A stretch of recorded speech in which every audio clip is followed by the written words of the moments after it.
Selamat datang di podcast Konde.co, podcast yang membahas berbagai topik yang relevan dengan kehidupan perempuan, kelompok marginal, dan melakukan interseksi.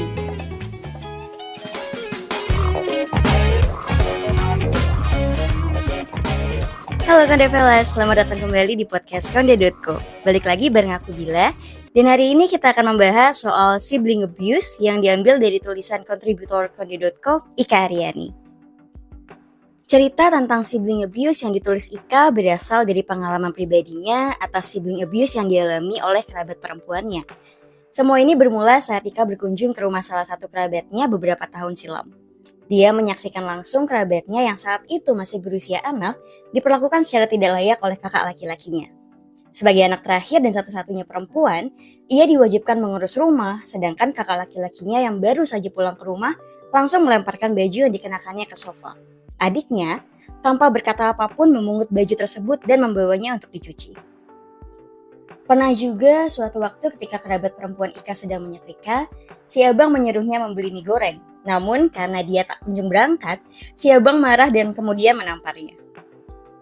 Ingatan traumatis sibling abuse yang terjadi di keluarga dekat Ika ini kembali terangkat saat Ika membaca komentar-komentar yang berisi curhatan para perempuan yang juga pernah mengalami sibling abuse di TikTok. Beberapa komentar seperti, hampir dibunuh sama abang sendiri adalah trauma paling dalam di hidupku. Dan, kata orang-orang mempunyai abang itu sangatlah enak. Tapi menurutku mempunyai abang yang serba main tangan adalah neraka yang setiap hari disesakan oleh adik perempuan. Kekerasan terhadap saudara atau yang disebut juga dengan sibling abuse ini memang kerap tersembunyi dan diremehkan. Menurut Vernon R. Wehe dalam bukunya Sibling Abuse, Hidden Physical, Emotional, and Sexual Trauma, sibling abuse atau kekerasan oleh saudara kandung adalah kondisi terjadinya kekerasan fisik, psikologis, atau seksual terhadap satu saudara kandung oleh saudara kandung lainnya. Dan, melansir hukum online, kekerasan antar saudara kandung ini sebenarnya sudah bisa dikategorikan sebagai tindak kekerasan dalam rumah tangga. Lebih rincinya, hal ini diatur dalam pasal 1 angka 1 Undang-Undang Nomor 23 Tahun 2024 tentang penghapusan kekerasan dalam rumah tangga atau UU PKDRT.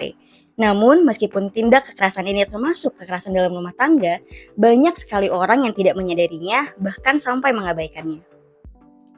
Banyak juga yang menganggap bahwa kekerasan ini hanyalah bagian dari sibling rivalry atau persaingan antar saudara yang wajar. Namun, perlu ditegaskan bahwa sibling rivalry berbeda dengan sibling abuse. Persaingan antar saudara biasanya terjadi dalam hubungan yang relatif seimbang, sementara sibling abuse melibatkan kekuatan yang tidak setara dan berlangsung secara terus-menerus menciptakan trauma yang mendalam bagi korban. Dampak dari sibling abuse ini bisa memberikan dampak jangka panjang pada rasa aman, kesejahteraan, dan hubungan interpersonal para penyintas. Korban dari segala usia mengalami rasa malu yang terinternalisasi, meningkatkan kemarahan, ketakutan, kecemasan, dan juga rasa bersalah. Lena Suarez dan Benjamin Troy yang merupakan psikiater anak memberi cara untuk menanggapi kasus sibling abuse yang bisa kita lakukan. Pertama, kita bisa memberikan dukungan atau keyakinan kepada anak ataupun korban. Saat menanggapi kekerasan saudara kandung, orang tua harus memberikan dukungan dan keyakinan kepada anak yang menjadi korbannya. Validasi pengalaman mereka dengan mengakui perasaan mereka dan yakinkan mereka bahwa mereka tidak sendirian. Yang kedua, kita juga perlu memvalidasi pengalaman korban.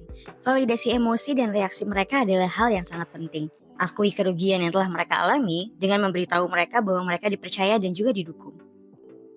Nah, selanjutnya, kita nggak boleh nih mengabaikan atau menganggap remeh perilaku yang kejam.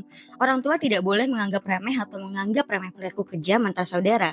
Tanggapi setiap kejadian dengan serius, tangani masalah sesuai kebutuhan. Dan kita perlu juga untuk menetapkan aturan dasar yang jelas. Tetapkan konsekuensi atas perilaku untuk menetapkan batasan dan mendorong hubungan persaudaraan yang saling menghormati dan aman. Yang terakhir, kita perlu mengajarkan keterampilan memecahkan masalah. Mengajarkan keterampilan memecahkan masalah membekali anak dengan alat untuk menavigasi konflik secara sehat. Nah, menurut kamu gimana nih, Konde Fellas? Apakah kalian memiliki cerita yang mirip? Atau gimana sih pendapat kalian tentang sibling abuse? Baca tulisan lengkapnya di website konde.co dan jangan lupa sebarkan podcast ini dan buka ruang diskusi dengan teman-teman kamu ya. Sampai jumpa di podcast konde.co selanjutnya. Terima kasih sudah mendengarkan dan mari bergabung dalam perjalanan kami untuk menyediakan platform bersuara bagi mereka. Reskonde.co adalah media yang memperjuangkan perempuan, kelompok marginal, dan intersection.